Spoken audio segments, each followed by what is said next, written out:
यहाँ मेरा एक जिसका हिंदी में अर्थ है आधार। अच्छे चरित्र का निर्माण होता है। निपुण भारत मिशन के अंतर्गत प्राथमिक विद्यालयों के प्रधानाध्यापक, सहायक अध्यापक, शिक्षा मित्रों का 4 दिवसीय ब्लॉक स्तरीय प्रशिक्षण कार्यक्रम वर्ष 2022-23 के अंतर्गत विकासखंड बहजोई, जनपद संभल में द्वितीय दिवस के प्रशिक्षण का शुभारंभ ईश्वर वंदना और चेतना गीत गाकर किया गया। बाबा कहे बिटिया पढ़ने न जाना, बाबा कहे बिटिया पढ़ने न जाना, ना मैं ज्ञान बढ़ाऊंगी, जरा सबसे ये कह दो, अपना मैं ज्ञान बढ़ाऊंगी, जरा सबसे ये कह दो, मुझी के अब जी ना पाऊंगी, जरा सबसे ये कह दो, मूसी के अब जी ना पाऊंगी, जरा सबसे ये कह दो। कहे बिटिया शीश झुकाना, अम्मा कहे बिटिया शीश झुकाना, मैं ऊंचा उठाऊंगी, सर को मैं जरा सबसे ये कह दो, सर को मैं ऊंचा उठाऊंगी, जरा सबसे ये कह दो, मूसी के अब जी ना पाऊंगी, जरा सबसे ये कह दो, मूसी के अब जी ना पाऊंगी, जरा सबसे ये कह दो। भैया कहे कहना चौखट न लांगो, गुलामी सह पाऊंगी, जरा सबसे ये कह दो, अब ना गुलामी सह पाऊंगी, जरा सबसे ये कह दो, अब जीना पाऊंगी, जरा सबसे ये कह दो, मूसी के अब जीना पाऊंगी, जरा सबसे ये कह दो, दुनिया कहे मुनिया मन की ना करना, दुनिया कहे मुनिया मन की ना करना, अपने मैं सपने सजाऊंगी, जरा सबसे ये कह दो, अपने मैं सपने सजाऊंगी, जरा सबसे ये कह दो, मूसी के अब जीना पाऊंगी, जरा सबसे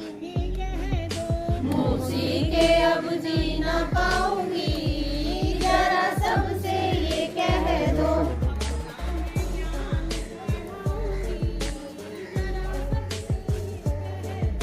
अपना मैं ज्ञान बढ़ाऊंगी, जरा सबसे ये कह दो, सर को मैं ऊंचा उठाऊंगी, जरा सबसे ये कह दो, सर को मैं ऊंचा उठाऊंगी, जरा सबसे ये कह दो, अब ना गुलामी सह पाऊंगी, जरा सबसे ये कह दो, अब ना गुलामी सह पाऊंगी, जरा सबसे ये कह दो, अपने मैं सपने सजाऊंगी, जरा सबसे ये कह दो, अपने मैं सपने सजाऊंगी, जरा सबसे ये कह दो। प्रशिक्षण का शुभारंभ करते हुए SRG श्रीमती शालिनी सक्सेना ने शिक्षक शिक्षा मित्रों को निपुण भारत लक्ष्य 22 सप्ताह कार्यक्रम से अवगत कराया। हमारे समस्त ARPs और ब्लॉक बहजोई के समस्त शिक्षक साथियों का मैं शालिनी सक्सेना SRG संबल इस प्रशिक्षण में हार्दिक स्वागत एवं अभिनंदन करती हूँ। जैसे कि हम सभी को पता है कि निपुण प्रशिक्षण चल रहा है। निपुण यानी कि national initiative for proficiency in reading with understanding and numeracy, जिसका हिंदी में अर्थ है आधारभूत साक्षरता एवं संख्यात्मक ज्ञान की प्रवीणता हेतु राष्ट्रीय पहल। हम सभी को पता है राष्ट्रीय शिक्षा नीति 2020 आ चुकी है और जिसका उद्देश्य ये है कि हमारे प्राथमिक विद्यालयों में या हमारे विद्यालयों में जो बच्चे पढ़ने आते हैं उनका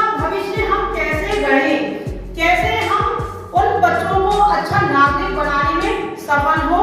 इसी के लिए FLN भी आया हुआ था और अब निपुण भारत मिशन आ चुका। ये जो निपुण अभियान है ये पूरे प्रदेश में हमारा लागू हो गया है। इसमें निर्धारित लक्ष्य हैं भाषा और गणित के, जो कि बाल वाटिका से लेकर कक्षा 3 तक के बच्चों के लिए निर्धारित किए गए हैं।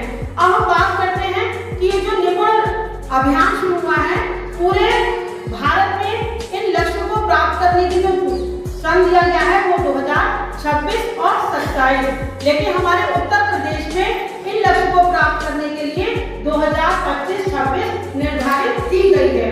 अब हम अपने जनपद की बात करें तो 2023 तक हमें इन लक्ष्यों को प्राप्त करना होगा। यानी कि जो प्रशिक्षण है इसका एक जो सेशन होगा वो आपके लिए कीमती है। कीमती ये इसलिए है क्योंकि ये 22 सप्ताह का प्रोग्राम है और इस 22 सप्ताह में किस कालांश में आपको बच्चों के साथ कौन सी गतिविधि साझा करनी है इसके बारे में डिटेल्स में चर्चा की जाएगी।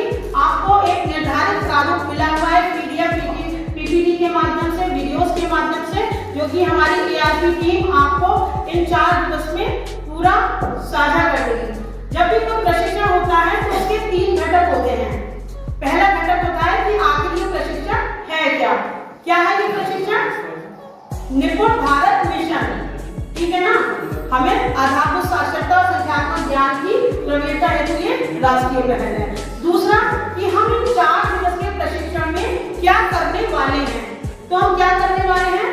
पहला ये है कि जो भी वार्षिक योजना विभाग से आई है उसको आप तक साझा किया जाएगा।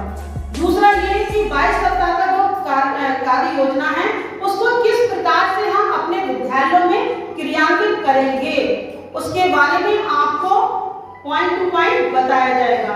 और तीसरा ये कि जो भी उपलब्ध संसाधन हैं, यानी कि विभाग द्वारा जो भी सामग्री आपके विद्यालयों में मिली है उन संसाधनों का किस तरह से हम प्रभावी शिक्षा में अपने प्रयोग में लाएंगे। तो सामग्री की अगर बात करें तो 102 चार्ट और पोस्टर्स हमें मिले हैं और गणित किट मिली है।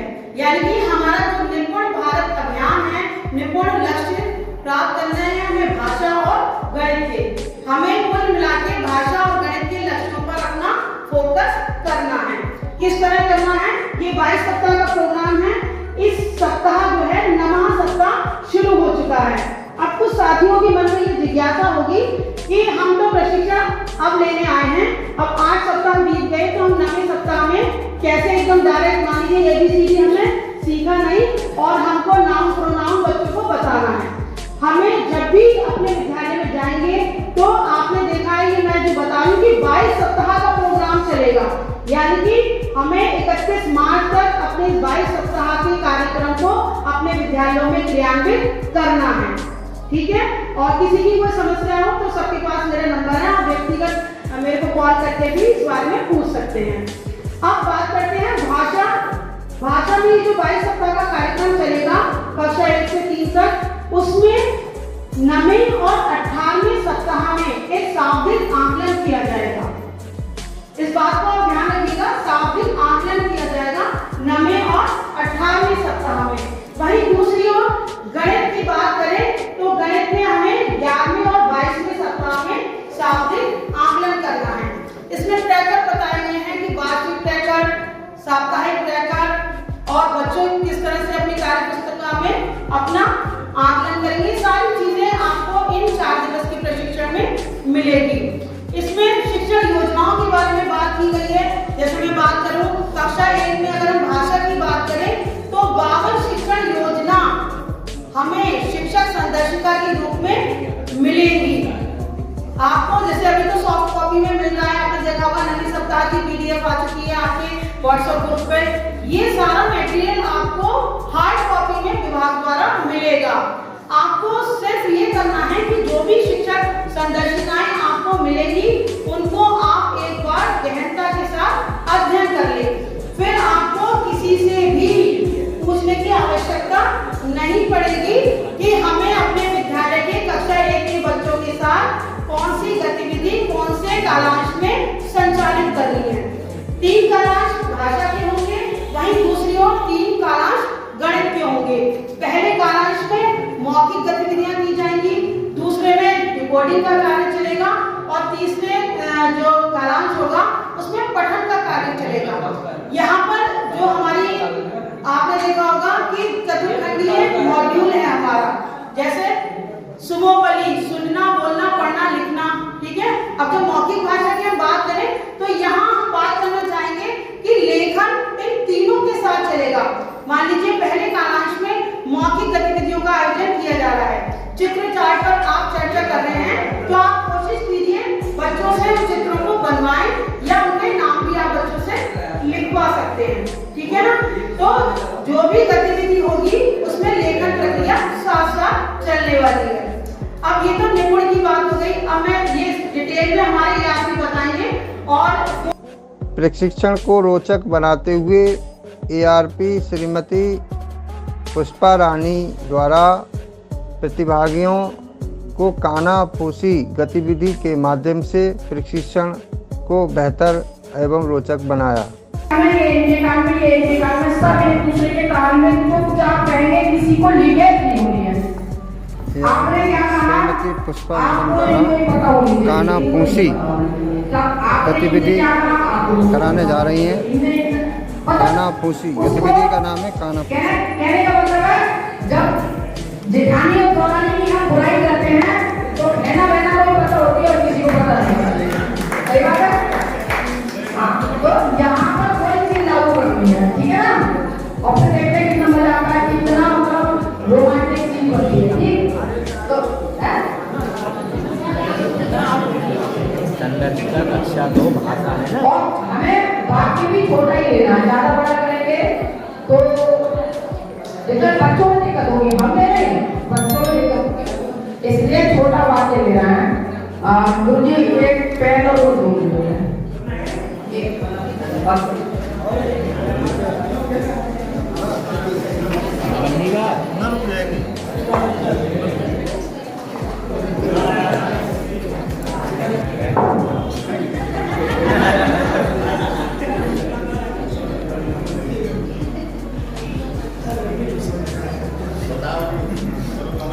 कानाफूसी गतिविधि। बराबर वाला बोलेगा वही बोलेंगे आप, ठीक है ना। देखिए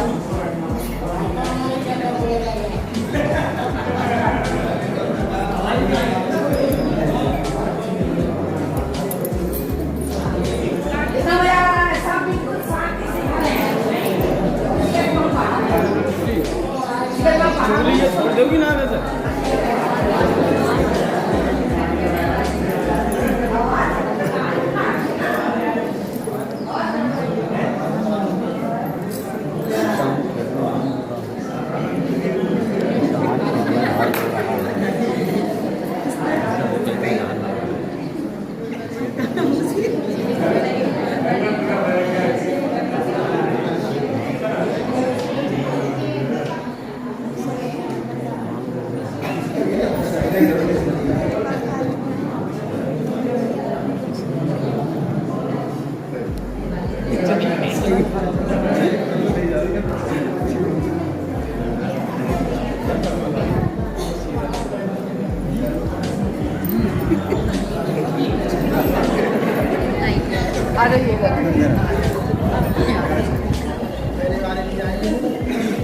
ईमानदारी में क्या बताया इन्होंने? बोलो माइक लो।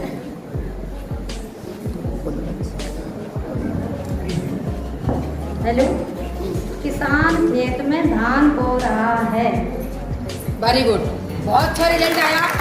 ARP विनोद कुमार वासणे जी द्वारा समस्त प्रतिभागियों को डिकोडिंग टॉपिक को समझाया गया एवं प्रतिभागियों से फीडबैक भी प्राप्त किया गया। भरा जाता है बिना माइक के सही आवाज जाती है मगर सुनने वाले किसी लिखे हुए शब्द अक्षर ध्वनि को पहचानना, पब्लिक बता रहा हूँ ये, या ध्वनियों को एक साथ जोड़कर उच्चारित करने की प्रक्रिया, ध्वनियों को एक साथ जोड़ने की प्रक्रिया क्या कहलाती है? डिकोडिंग कहलाती है। जैसे का, और हमने क्या बोला? तो का में एक ध्वनि निकली, ला में भी एक ध्वनि क्यों निकली? इसको मिलके क्या हो गया? ये काला इसको ध्वनियों को पहचाना। ध्वनियों से क्या बना? ये वर्ण बना, वर्ण के रूप में बना। और फिर क्या बना भाई? इसका बना अक्षर बना, और अक्षर से क्या हुआ? ये शब्द बना। तो ये पूरी प्रक्रिया ही डिकोडिंग कहलाती है। डिकोडिंग जो है 5 चीजों से मिलकर बना है। डिकोडिंग 5 चीजों से मिलकर बना है। पहली नंबर पर बच्चे को ध्वनि जागरूकता आनी चाहिए। अगर बच्चों को ध्वनियों का ज्ञान नहीं है, हम क्या बोल रहे हैं, बच्चा ला लिख रहा है, इसका मतलब उसको ध्वनि, उसको ला और का में उसका ध्वनि का अंतर वो नहीं जानता। नंबर 1 क्या होना चाहिए? ध्वनि जागरूकता। नंबर 2, उसको वर्ण की पहचान होना चाहिए। उसको जो है वर्ण की पहचान भी होनी चाहिए। नंबर 1 क्या होना चाहिए? ध्वनि जागरूकता। नंबर 2 वर्ण की पहचान। नंबर 3 अक्षर का जोड़ना, अक्षर को भी जोड़ना। और नंबर 3 उसका शब्द गठन, और उसके बाद वाक्य। ये पूरा क्या, पूरी प्रक्रिया क्या है? ये डिकोडिंग कहलाता है। डिकोडिंग शुरू होती है सबसे पहले ध्वनि से शुरू होती है। छोटा बच्चा भी अगर 1 साल का होगा, वो आवाज से ही पहचान लेता है कि मेरी मम्मी है, ये पापा है, ये भाई है। चाहे उसका रूप वो नहीं जानता हो ध्वनि का, लेकिन वो पहचानना शुरू कर देता है। और समझ में आ गया? इसका विस्तृत रूप लंच के बाद है। डिकोडिंग पूरी डिटेल से समझा जाएगी। प्रशिक्षण में मध्याह्न भोजन के उपरांत समस्त प्रतिभागियों को समूह में वितरित करके ग्रुप में शिक्षण कराकर अलग अलग टॉपिक पर चर्चा कराई गई। उसमें कुछ क्वेश्चन आते हैं, जैसे ए से जेड तक उन्होंने 126 नंबर दे दिए और एक शब्द लिख दिया निपुण। तो निपुण में एन का जोड़, तो उसको उस अक्षर की ध्वनि जागरूकता, मतलब ध्वनि समझ में आ गई है कि का है। बहुत बढ़िया मैडम, निकाल भैया। गतिविधि है, पढ़ने से व्यक्ति के शब्द भंडार में वृद्धि होती है। पढ़ने से हमारे विचार अच्छे होते हैं, जिससे अच्छे चरित्र का निर्माण होता है। पढ़ना हमारी दिनचर्या का अभिन्न होना चाहिए। तो हमें बच्चों को बाजार के बारे में बताना है। वैसे भी बच्चों बहुत कुछ बाजार के बारे में पहले से जानते हैं। बाजार में विभिन्न प्रकार की दुकानें होती हैं, जैसे मिठाई की दुकान हो गई, जैसे खिलौनों की दुकान हो गई। बाजार में खाने पीने की चीजें और खिलौने मिलते हैं। बच्चे बाजार जाने को बहुत ही उत्सुक रहते हैं। उन्हें लगता है कि बाजार में हमें कुछ नई चीज देखने को मिलेगी और साथी भी मिल सकते हैं उनके। बच्चे कहते हैं कि हम बाजार जाएंगे और गरम जलेबी खाएंगे। इसका मतलब ये है कि बाजार जाने को वो इतने उत्सुक हैं कि हद से ज्यादा। बाजार में बहुत भीड़ होती है, इसलिए हमें अपने बच्चों को, अगर हमारे बच्चे जिद कर रहे हैं तो हमें उनके अपने साथ ले जाना चाहिए। प्रिंट चेतना क्या है टॉपिक पर छन्नू कुमार द्वारा स्पष्ट रूप से व्याख्या की गई। तो ये उसे प्रिंट चेतना हो गई है। जैसे चित्र देखा उसने, मान लीजिए कोई भी चित्र देखा, कमल के फूल का चित्र देखा, तो उसे हमने कमल बोला, एक विशेष चित्र को कमल बोला। वैसे ही एक विशेष आकृति को या विशेष चिन्ह को अ बोल दिया, एक विशेष आकृति को क बोल दिया। वहां पे उस आकृति की ध्वनि निश्चित है। अगर वही निश्चित ध्वनि बच्चा बोल पा रहा है उस आकृति को पहचानने के बाद, तो हम समझेंगे कि बच्चे को प्रिंट चेतना हो गई है। प्रशिक्षण में पहुंची डीसी मैडम श्रीमती शैलजा मिश्रा द्वारा शिक्षण और प्रशिक्षण में क्या अंतर है स्पष्ट रूप से समझाया गया। जैसा कि कहा जाता है, आप वो शख्स हैं कि आप हमको सिखा नहीं सकते। ऑलरेडी आपको सब आता है, हम आपको सिर्फ आपकी विधा में थोड़ा सा चेंज करने को कह रहे हैं। जैसे कि समय परिवर्तन की मांग करता है। पहले हम लोग पढ़ते थे इकाई, तिहाई, सब इस तरह के वर्ड्स आते थे। अब समय बदल गया है।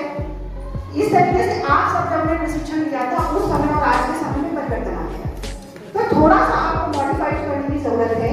मेरा एक क्वेश्चन है, अगर किसी को जवाब आता है तो प्लीज हाथ खड़ा कर दीजिएगा। शिक्षण और प्रशिक्षण में क्या फर्क होता है? शिक्षण और प्रशिक्षण में क्या फर्क होता है? एनीवन?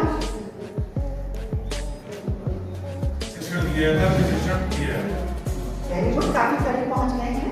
और जहां तक मैंने पढ़ा था, शिक्षण किसी को फर्स्ट टाइम दिया जाता है और प्रशिक्षण एक शिक्षित व्यक्ति को दिया जाता है जो ऑलरेडी शिक्षित होता है, थोड़ा सा उसमें परिवर्तन होता है। जहां तक मुझे पता है कि शिक्षण आप किसी भी व्यक्ति को दे सकते हैं, लेकिन प्रशिक्षण आप उसी को देंगे जो ऑलरेडी पहले से शिक्षित होगा। तो मैं आप लोगों को ज्यादा नहीं बोलूंगी, सिर्फ इतना कहूंगी कि आप सब ऑलरेडी बहुत अच्छे अध्यापक हैं और आपकी कहीं ना कहीं कुछ अच्छाइयाँ आपके स्टाफ की वजह से, आपके गांव की वजह से, या आपका वहाँ का जो एटमॉस्फेयर था जिसकी वजह से आप अपने उस टैलेंट को नहीं दिखा पा रहे हैं, तो कृपया आप उसको दिखाइए। आप सब ऑलरेडी बहुत टैलेंटेड हैं और जैसा कि मेरा मानना है कि मैं जब भी बोलने के लिए खड़ी होती हूँ, मैं आई टू आई कॉन्टेक्ट मेंटेन करती हूँ। मैं डिसेबिलिटी के एरिया का एक्सपर्ट हूँ और जब तक मैं आपका फेस नहीं देख लेती मैं नहीं बोल पाती। और आप सबसे यही रिक्वेस्ट है कि जब भी आपने क्लास में आप बोले, अपना फेस हमेशा बच्चों के सामने रखें। बहुत से बच्चे ऐसे होते हैं जो आपके फेशियल एक्सप्रेशन से, आपके पढ़ाने के उत्साह से वो उत्साहित होकर आपकी क्लास में आना चाहते हैं। आप डर तरीके से मुंह फेर के या छुपा के या घूम के बात करेंगे तो बच्चे में वो उत्साह नहीं आएगा। तो मेरी आपसे यही रिक्वेस्ट है, जब भी क्लास में पढ़ाएं, फेस टू फेस सामने रखें, आई टू आई कॉन्टेक्ट करें और चेहरे पे उत्साह रखें, क्योंकि ये काम ऐसा है जो आपको करना है। खुश होकर करेंगे तो आपको भी अच्छा लगेगा और सामने वाले को भी अच्छा लगेगा। जब भी आप पढ़ाने के लिए क्लास में जा रहे हैं तो कृपया आप उत्साह को बनाए रखें। और दूसरा छोटा सा और मैं वो बोलना चाहूँगी कि जो विद्यालय है वो आपकी लाइफ का बहुत बड़ा समय ले लेता है। अगर आप देखिए 5 घंटे आप पढ़े दे रहे और 22 दिन स्कूल खुलता है तो आपने अपनी लाइफ का कितना बड़ा दे दिया।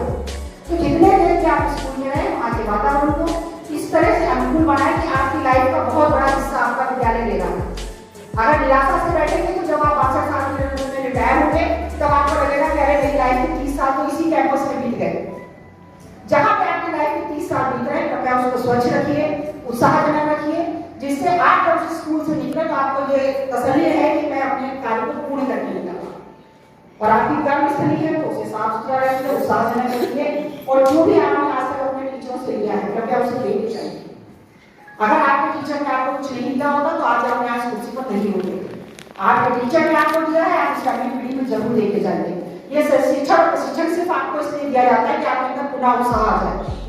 जो डरनेस आ चुकी होती है लाइफ में रोज वही रूटीन वर्क करते हुए, तो सिर्फ प्रशिक्षण आपको इसीलिए दिया जा रहा है कि यू आर ऑलरेडी एजुकेटेड। आप सब पढ़े लिखे लोगों को आपको अपना सब कुछ आता है, सिर्फ हमें एक नए से आपको मोटिवेशन दें। तो please do your work very well. और आप सब अच्छा करते हो, मैं बहुत से लोगों को जानती भी हूँ यहाँ पर जिन्होंने काफी अच्छा वर्क किया है। तो बेस्ट विशेष है, आप अच्छा कर रहे हैं और अच्छा करें जिससे हमारे जिले और हमारे ब्लॉक का नाम रोशन हो।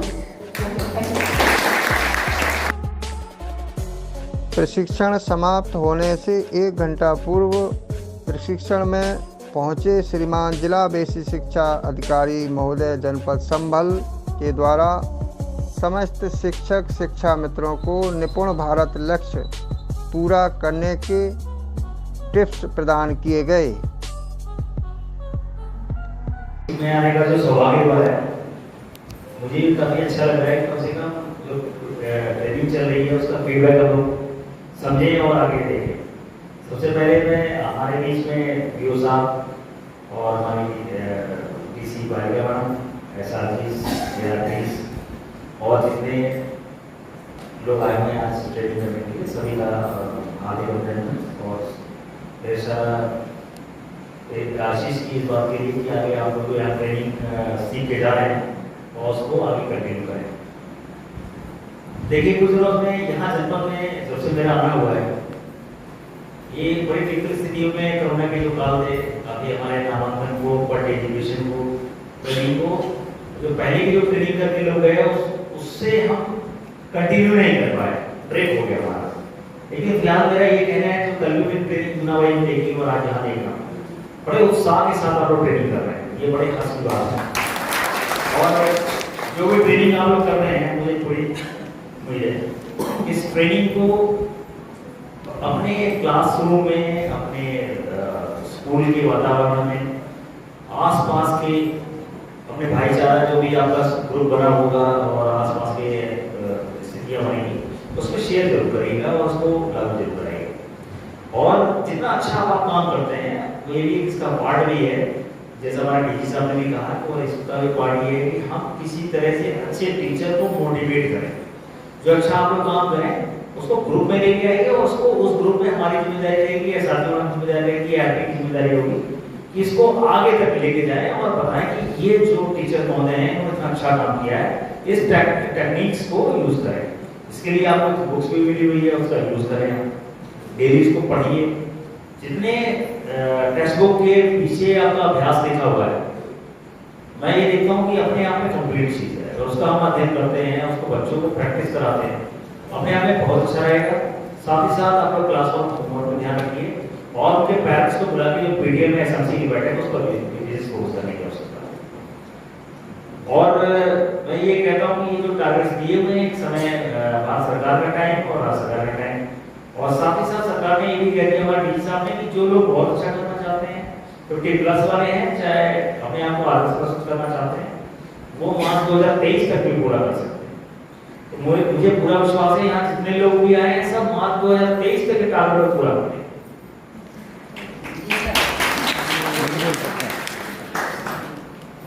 बस ये है कि जब तक वहां रहिए ना, जब तक वहां क्लासरूम में 8 बजे से जब रहना है आपको, जब तक क्लास टाइम दिया हुआ है, उस टाइम तक पूरी निष्ठा के साथ केवल पढ़ाइए बच्चों, और जो गतिविधियां हैं उसको तैयार कराइए।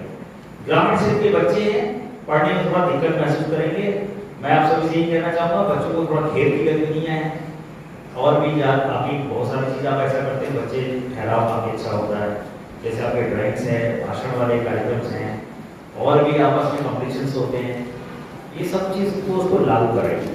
और अब मैं देखूँगा कि आप सभी देखेंगे कि रिजल्ट बहुत अच्छा लगेगा आपको। अगर किसी को कुछ पूछना है, सुझाव चाहिए या अपने फीडबैक करना चाह रहा है मेरे सामने, तो आप दो शब्द बोल सकते हैं, कह सकते हैं।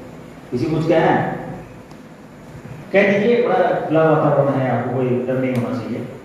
नहीं, खुला मंच है, आप कुछ कह दीजिएगा तो हमें ये लगेगा उस पर कुछ कहना है, तो उसमें हम फिर कहेंगे। लक्ष्य को हासिल करने में कुछ परेशानी सामने आ रही हो, नहीं कहना, कोई बात नहीं, सब लोग समझदार हैं। लेकिन मैं यही कहूँगा जो आपको तरीका बताया गया 1 से 4 दिन का, इसके बाद असेसमेंट करके उसका सारी चीज़ रेगुलर क्लास का ये एक सीक्वेंस जो उसका दिया हुआ है, उस पर बिल्कुल ध्यान दीजिए, आप देखेंगे बहुत अच्छा रहेगा। मैं भी सभी ERP से और SRP से ये कहूँगा कि आपने जितना आपका ज्ञान है, जब फील्ड में जाइए उसको यूज जरूर करें। और आजकल का समय आधुनिक है, तो हर बच्चा ऑडियो और वीडियोस के बारे में काफ़ी हर तरीके से पढ़ना चाहता है, उसका भी तकनीक का इस्तेमाल कर सकते हैं। वैसे जब पढ़ाई कराएंगे तो पूरे मन से पढ़ाई करेंगे, और ये ईश्वर ने आपको इतना अच्छा दे रखा है कि आप खुद सीखते हैं, बच्चों को सिखाते हैं, अपने परिवार को सिखाते हैं, अपने समाज को सिखाते हैं। तो समाज को परिवर्तन करने की जिम्मेदारी अगर किसी के पास है तो वो आप लोगों के पास है, और मुझे पूरा विश्वास है आप इसको कंटिन्यू करेंगे। धन्यवाद। आप सभी शिक्षक बंधुओं, शिक्षा मित्र बंधुओं से एक निवेदन है कि आप प्रशिक्षण से जुड़ी हर जानकारी और वीडियो को देखने के लिए हमारे चैनल को एक बार सब्सक्राइब अवश्य करें, और वीडियो अगर आपको अच्छा लगे तो वीडियो को लाइक करें, और वीडियो को सभी अन्य साथियों तक पहुंचाने के लिए वीडियो को शेयर अवश्य करें।